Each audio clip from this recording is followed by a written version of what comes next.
നിങ്ങളുടെ ഈ 4ാം വാർഷികം പ്രമോഷൻ ചെയ്യാൻ വേണ്ടി നിങ്ങൾ പരസ്യമല്ലാതെ മാധ്യമങ്ങൾക്ക് പണം കൊടുക്കുന്നുണ്ടോ?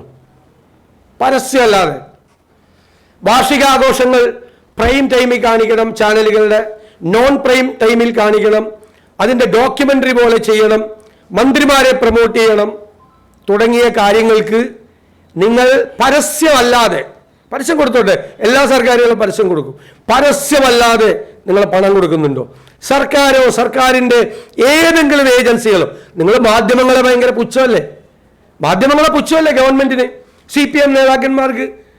മാധ്യമങ്ങളെ കുറിച്ച് വളരെ മോശമായി പറയുന്ന നിങ്ങളെ പ്രൊമോട്ട് ചെയ്യാൻ, നിങ്ങളുടെ ഈ 4ാം വാർഷികം പ്രൊമോട്ട് ചെയ്യാൻ, നിങ്ങളുടെ മന്ത്രിമാരെ പ്രൊമോട്ട് ചെയ്യാൻ, ഈ വാർഷികാഘോഷ പരിപാടികളെ പ്രൊമോട്ട് ചെയ്യാൻ പരസ്യമല്ലാതെ നിങ്ങൾ മാധ്യമങ്ങൾക്ക് പണം നൽകുന്നുണ്ടോ? നിങ്ങൾ പറയണം, മുഖ്യമന്ത്രി പറയണം. കാരണം വീട്ടിൽ നിന്ന് എടുത്തല്ല, ആരുടെയും വീട്ടിൽ നിന്നല്ല എടുത്തു കൊടുക്കുന്നത്, മന്ത്രിമാരുടെ അല്ല, സർക്കാരോ സർക്കാരിൻ്റെ ഏജൻസികളോ പണം കൊടുക്കുന്നത് ജനങ്ങളുടെ നികുതി പണമാണ്. നിങ്ങൾ ഭരിച്ചു തകർത്തത് നിങ്ങൾ പ്രൊമോട്ട് ചെയ്യാൻ വേണ്ടി നിങ്ങൾ ജനങ്ങളുടെ പോക്കറ്റ് വീണ്ടും അടിക്കുകയാണ്.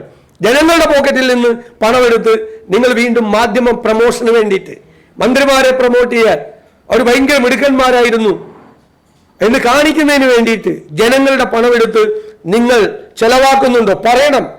സർക്കാർ ചെലവാക്കുന്നുണ്ടോ? സർക്കാരിൻ്റെ ഏതെങ്കിലും ഏജൻസികൾ ചെലവാക്കുന്നുണ്ടോ എന്ന് വ്യക്തമാക്കണം.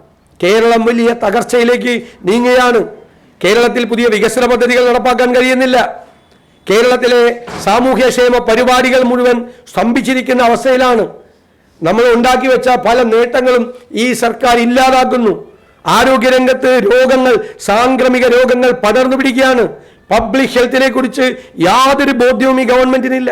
ഒരു ഡാറ്റ കളക്ഷൻ പോലും ഹെൽത്തിൽ നടക്കുന്നില്ല. കാർഷിക രംഗത്ത് ഞാൻ ഈ ആലപ്പുഴ ജില്ലയിൽ നിന്നല്ലേ സംസാരിക്കുന്നത്. നെല്ല് സംഭരിച്ച് കൂട്ടിയിട്ടിരിക്കുകയാണ് കുട്ടനാടെല്ലാം. നെല്ല് സംഭരണം മര്യാദയ്ക്ക് നടക്കുന്നുണ്ടോ?